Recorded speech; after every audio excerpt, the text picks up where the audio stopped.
You probably already know that everything is made up of little tiny things called atoms.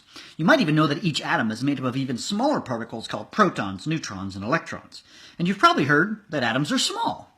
But I'll bet you haven't ever thought about how small atoms really are. Well, the answer is that they are really, really, really small. So you ask, just how small are atoms? Well, to understand this, let's ask this question. How many atoms are in a grapefruit? Well, let's assume that the grapefruit is made up of only nitrogen atoms, which isn't at all true, but there are nitrogen atoms in a grapefruit. Well, to help you visualize this, let's blow up each of the atoms to the size of a blueberry. And then how big would the grapefruit have to be? It would have to be the same size of, well, actually, the Earth. That's crazy. You mean to say that if I filled the Earth with blueberries, I would have the same number of nitrogen atoms as a grapefruit? That's right. So how big's the atom? Well, that's really, really, really, really small. And you know what? It gets even more crazy. Let's now look inside of each atom. That's the blueberry, right? What do you see there? In the center of the atom is something called the nucleus, which contains protons and neutrons. And on the outside, you'd see electrons. So how big is the nucleus?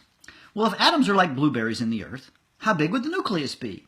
You might remember the old pictures of the atom from your science class where you saw this tiny dot on the page with an arrow pointing to the nucleus. Well, those pictures, well, they're not drawn to scale, so they're kind of wrong. So how big is the nucleus? So if you popped open the blueberry and were searching for the nucleus, you know what? It would be invisible. It's too small to see. Okay, let's blow up the atom, the blueberry, to the size of a house. So imagine a ball that is as tall as a two-story house. Let's look for the nucleus in the center of the atom. And you know what? It would just barely be visible. So to get our minds wrapped around how big the nucleus is, we need to blow up the blueberry up to the size of a football stadium. So imagine a ball the size of a football stadium, and right smack dab in the center of the atom, you would find the nucleus. And you could see it. And it would be the size of a small marble. And there's more. If I haven't blown your mind by now, let's consider the atom some more. It contains protons, neutrons, and electrons. The protons and neutrons live inside of the nucleus and contain almost all of the mass of the atom. Way on the edge are the electrons. So if an atom is like a ball the size of a football stadium with the nucleus in the center and the electrons on the edge, what is in between the nucleus and the electrons? Surprisingly, the answer is empty space. That's right, empty. Between the nucleus and the electrons, there are vast regions of empty space. Now, technically, there are some electromagnetic fields, but in terms of stuff, matter, it is empty. Remember, this vast region of empty space is inside the blueberry, which is inside the Earth, which really are the atoms in the grapefruit. Okay, one more thing, if I can even get more bizarre. Since virtually all of the mass of an atom is in the nucleus, now there is some amount of mass in the electrons, but most of it is in the nucleus. How dense is the nucleus? Well, the answer is crazy. The density of a typical nucleus is 4 times 10 to the 17th kilogram per meter cubed. But that's hard to visualize. Okay, I'll put it in English units. 2.5 times 10 to the 16th pounds per cubic feet. Okay, that's still kind of hard to figure.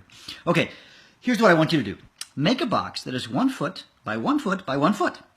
And let's go and grab all of the nuclei from a typical car.